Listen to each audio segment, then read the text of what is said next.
Hi, the Greater Bowie Chamber of Commerce is pleased to bring you the Bowie Business Journal, where we showcase its members and their services. Today our guest is Drew Ecker and Samantha Reynolds. Drew is the District Director for the National Capital Area Council, and Samantha is the District Executive. Today we're going to talk about local scouting. Thank you so much for coming out and welcome. Thank you so much for having us. Thank you so much. A pleasure to be here. We have lots to talk about, so before we jump into girls in scouting, I want to talk about, you have a special event coming up? We do, yes. So we have a special cocktail hour honoring Andrew Roud, just a Good Scout Award. Very Yeah, good. and that's going to be on September 16th at the Comfort Inn. Yes, in Bowie. in So, Bowie. so the Good Scout Award is because you have a civilian who helps the scouts? Yeah, it's just an individual that we've identified as an outstanding citizen, and so we want to honor them with the Good Scout Award. And so there'll be some youth speaker there, and really it's just a way to help scouting grow in our local area. So it's open to the public? Absolutely. And how would someone get You tickets? can find out on our website, which is ncacbsa.org, and through there we would go to our special event page, which our district is the Patuxent District, which is all of Prince George's County and Northern Charles County. So that would be the best way, and we can certainly add a link to. Very good, very good. Well, that was a nice selection, by the way, because I was familiar with who you've selected, so Yes. good Awesome. deal. Yeah, no, Andrew's we really have enjoyed working with Yeah, him, and absolutely. really, every year it changes. Even, Mayor Robinson was once an Yes, I was honoree. going to say he was a good scout, and Len Lucci Exactly. was a good scout. Yeah, exactly. We have a lot of very special people who live in Bowie and who are very deserving of recognition for what they've done. So yeah, I'm glad Absolutely. to hear that. That's Yeah. very nice. Yeah. Yeah. And I usually attend those dinners. Well, we so hope that you'll come. I hope to be able to come to Awesome. this one too. Awesome. Yeah, Good. that'll be very nice. So now I'd like to talk to you first about scouting and Boy Scouts. And I know that the numbers are down, and that's really a tragic thing because I think scouting is so wonderful for young boys. And I always say you give the scouts a boy and they return a man to you, and then I'm going to cry now thinking about it because they really do develop into wonderful young men. And so I guess maybe I need to know the steps it takes in scouting, because you don't just come Yeah. and be a scout. You have to start like a Tiger or a Webelow. Yeah, Yeah. so there's a couple different programs that the Boy Scouts of America has, and it starts with our youngest program, which is Cub Scouting. And so that's now kindergarten through the 5th grade. So we have Lions, which is an exciting program, and that's before Tigers. And so that's after they finish pre-K 4, they can sign up for the Lions program. So what are they doing pre-K for? Pre-K 4 is before our program, so we don't serve those youth. But once they get, so the summer. So you don't know what they do. Like, do they go camping at that age? What so do they learn? So the Lions program and Cub Scouting in general is really about citizenship. It's about family, community, exploration. So they do things like the Pinewood Derby, but at that age, it's a lot more parent involvement for safety. And then as you get a little bit older, we talk about Webelows is one that you said. So that's our 4th and 5th graders. And that's where they really start to do camping. They can do that outdoors, shooting sports, archery, really getting to experience some of what they'll get in the Boy Scout program, which now is called Scouts BSA. Okay. And the reason for that change is now Scouts BSA is open to both men and women. So there are boys and females in Scouts BSA programs. So I do want to talk to you a little bit about that before we go on, but I need to get the word of scouting out because it's such a wonderful program. Yes. And I hate seeing that the young men aren't doing it like they used to, and I don't know whether it's the parents don't have the time or whether there's too many sports. There's so much to pick and choose from.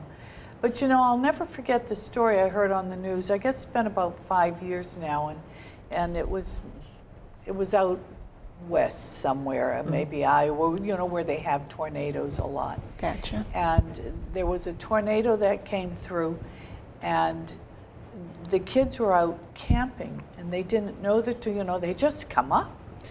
And so he covered himself, and he covered the scout, the young scout, because apparently the boys take a young one to mentor, and he covered them, the young scout he was mentoring. And the storm went by, and when he looked, the devastation was everywhere. The child he had covered was safe, and he looked around and he started to triage. He looked at his best friend had passed away during that. Wow. And he started to triage. This boy was 13 years old. And by the time the help got to him, he had everything under control. And they said to him, "How did you know what to do?" And he said, "I learned it in scouting. It was just second nature." And so I think, my goodness, this was a 13-year-old man. Exactly. I mean, you know, and so what he learned to be able to save other lives. So there you have first aid in your scouting. And so it's more than bandages. It's more than, oh, you cut yourself, let me clean it up. So can you tell me a little bit about that? Yeah, and so they're learning first aid from in the Cub Scouts. So that's the small program. So they're going to learn how to build a first aid kit. They're going to learn how to do a splint, you know, do minor first aid. But really when you get to, so that young man would be in Boy Scouts, that 13-year-old, and Scouts BSA now. And what they learn there, it does become second nature. And so that's just one of many stories where you see the second nature kick in, where these young people are learning skills that, you know, even today there are people that, there was a shooting I recall, and somebody kicked into action. And when he was interviewed, he said it was something that he learned in scouting. So, I mean, there are, and really millions of youth that have been positively impacted and instilled with these values and skilled with these skills that are among us. But really, like you said earlier, unfortunately, we are declining as a national movement.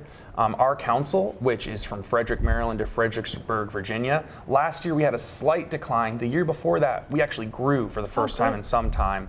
And we believe this year is going to be a year that we as a council are going to grow.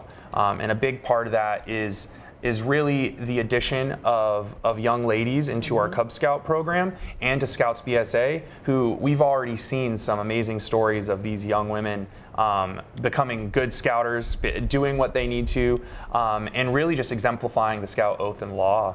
And so it's a really exciting time for Scouts BSA and Boy Scouting. Scout oath and law is huge, because I'll tell you, and these kids do live by it. Yes, they do. And sometimes, you know, I've been to 178 Eagle Courts of Honor. Oh, wow. And you can look around the room and say to somebody, "Do you live by the Scouts oath?" And you know, it's a lot to ask a child. It's a lot to ask anybody. Yeah.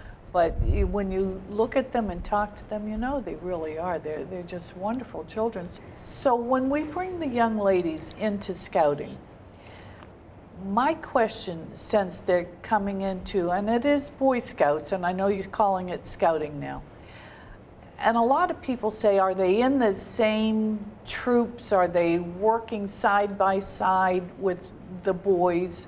You know, and a lot of people are against that. And I said, I don't believe so, but you know, I would never answer a question I don't know. I'll find out for you. Exactly. So how is it that you're handling the females? You both?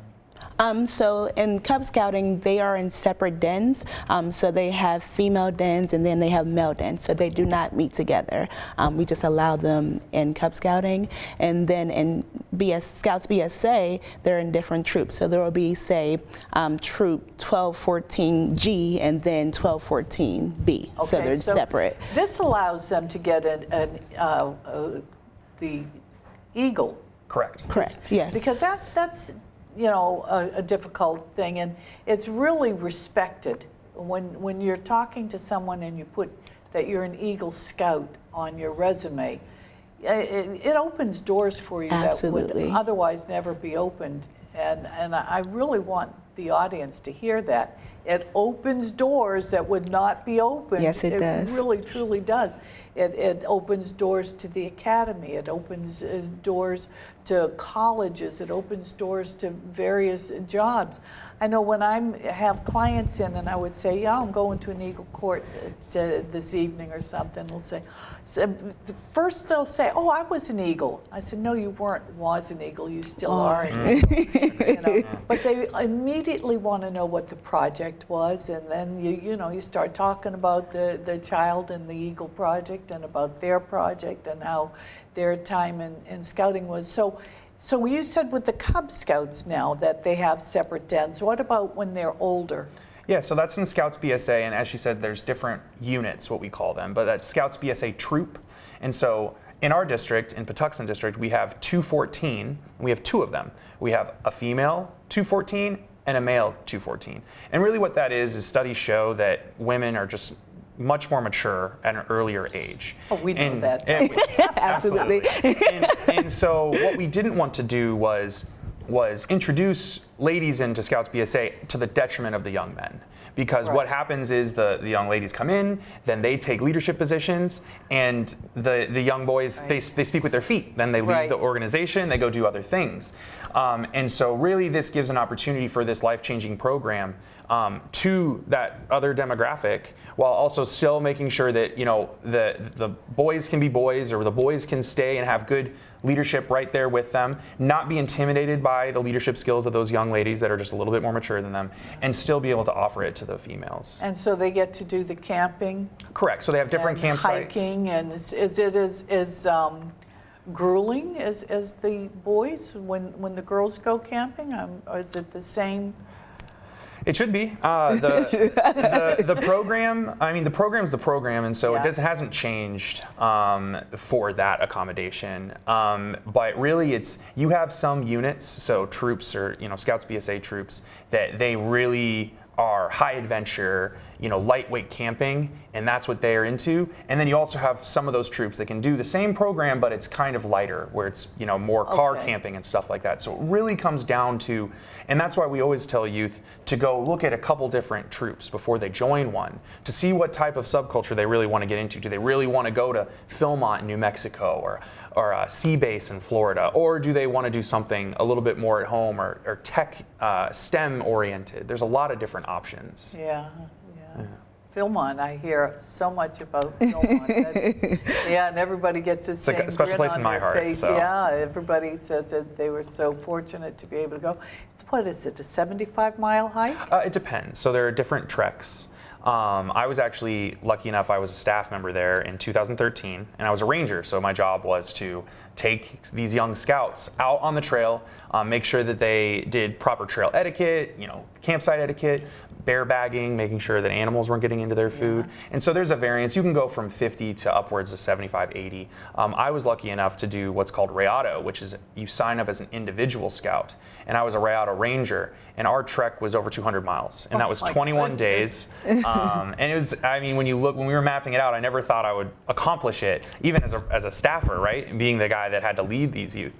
But a lot, they did, and it was amazing. Any youth that I meet, I always recommend doing Philmont as a crew, but also looking at those individual opportunities, because it's life-changing. And you see the change in these young people. Really, that's what got me in this position, is seeing the change from A to B, and even just the traditional trek. So when they go on these hikes, they have to be really packed down with food and water, and so the first half of the hike must be really difficult. There's actually points where you pick up more food. So you don't have all 20, for our case 21 days, but all typically 12-day treks, right? But you do, it is. That's a lot. And there are camps, I went with my father as a youth, and there were camps that are called dry camps. There's no water. And he was unwilling to have breakfast for dinner. I don't know why, but so he hiked, he's like, give me all the water, I'll take it. We're not cooking breakfast for dinner. But yeah, there's a lot of physicality to it when you talk about it. But there are young ladies, we've had the Venturing program, which has been around for years, which is a co-ed program. That's our only co-ed program, and that starts from 14 to 21. And that's where we really do see The boys are catching up at 14, but a lot of our national leadership is all female. Wow, So yeah, it's exciting to see them have opportunities that they've been asking for. So at what point do you learn the first aid? Are you learning it inside in the meeting room, or are you learning it actually on the trail because something happens? Or is that's a badge? That's one of the... Yeah, it is one of the badges. So that's one of the required merit badges for attaining Eagle Scout. Okay. And I guess a little of both. You typically would have an in-meeting session where they would teach basic first aid, and you do see a lot of youth getting their first aid merit badge at summer camp. So those are opportunities, week-long summer camp experiences where they go. They're in tents, but they are also taking courses to better themselves. So there's cooking and swimming and... So many. Robotics, it's just a lot. There's video game design, robotics is what you just robotics. said. Yes. You mentioned cooking. There's citizenship in the nation world. And I mean, there's over 100 different merit badges. You know, the scouts will come and sit at a city council meeting, and some of them are lucky and the meeting is short, but some of them get there and the meeting goes on for about 4 hours. Oh, they're probably there to do one of their merit badges. To do their merit badge, yes, Yeah. indeed. So Yeah.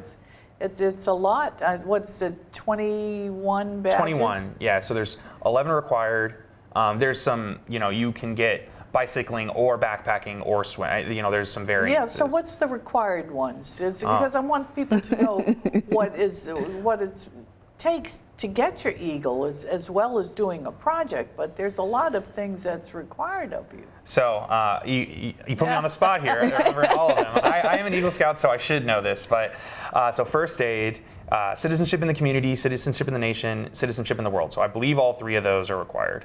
You have to have backpacking, swimming, and or cycling. How do you teach the kids to swim? In the movies, they always show you, hey, we just throw them in and they'll sink or swim. Oh man, no. No. I mean, really, it's giving them a bunch of opportunities. At summer camp is typically where youth would get their swimming merit badge, and they do a pre-test where they're obviously. So to get that swimming badge, is that a life-saving badge or just I There know is how a to separate swim badge? life-saving. Oh, okay. Yeah, which is much more intensive. Mile swim is involved in that and other things. But they're put in safe conditions to learn.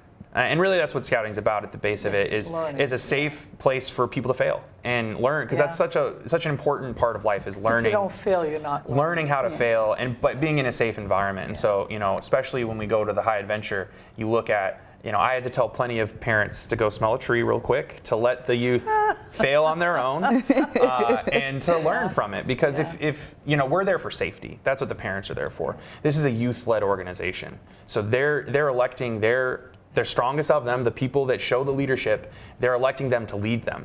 And the parents are there to make sure that we're not going off the rails or anything, but really not to make those decisions for the youth. So how much time is required of a parent for, I think that's where the kids are losing their numbers because the parent doesn't have the time to be involved. And it's really, I don't believe it's a whole lot. What is it, an hour a month or something? Oh, we don't say that anymore because it'll get you in trouble. Yeah. So there's plenty of volunteers out there, and I want to say thank you while we have the opportunity to our volunteers. We are a volunteer-led organization, and so a little bit, just a perspective. Samantha and I represent over 100 PAC troops crews, over 2,500 youth. And if you think her and I are running all those programs, you are mistaken. There are men and women that are spending countless hours giving their youth life-changing program through scouting. And so it really depends, my answer to the question of 1 month, it really depends on what you're doing to support local scouting. If you're a Cub Scout leader and you're a Cub Master, it's not an hour a month for a good program for your youth. I would say a Cub Master is spending between, I'd say 10 to 20 hours a month working on that program. Yes, but I mean, the parent, if I'm a parent and I'm not one of those uniformed leaders, yeah, it could be as low as one a month. There are parents that just drop off their youth. Yeah. And I do think you hit a good point that it's a barrier because we are a volunteer-led organization. It's a barrier for families because there are a lot of families that just don't have time. That is something that is at a premium. And it's easier to go to other types of things where they can drop off their youth and then come back and pick them up. But I would say that especially Cub Scouting, which is more parent intensive. When you look at the Scouts BSA Right. program, that one is getting closer to the 1 hour a month because that should be led by the youth. Okay. The parents, the leaders shouldn't be making the most decisions. It should be the youth. But at Cub Scouting, where we need to hold their hand, we need to give them those Right. opportunities, it's definitely harder for those parents More to intensive, commit to yeah. that. But I would say that it's more rewarding than anything else. I would put it up Absolutely. against But anything. those badges, those merit badges don't, what you earn in Cub Scouts, it doesn't transfer over to count towards your Eagle, does it? No, it does not. The only one thing is So actually you can this right join here. at a different time. The first Eagle Court of Honor I went to, there was a young boy there, and he had only just joined Scouts, and he was 12. And when it was over, he came up to me and he said, "I'm going to be an Eagle Scout. Will you come to my Court of Honor?" And I'm thinking, you have no badges. You just joined. You're 12. Yes, I will. You become an Eagle, and no matter where I am, I will be at your Court of Honor. And I make you that promise. I gave him my card. I said, you get in touch with me because that's my home information. It took him a while. He got it before he aged out, just before he aged out. But he did get his Eagle, and he worked very, very hard. That's and I was at wonderful. his Court of Honor. And I was never prouder of anybody in my life. That's awesome. So when the kids see this, when the younger ones see this, they say, you know what? I want to be an Eagle too.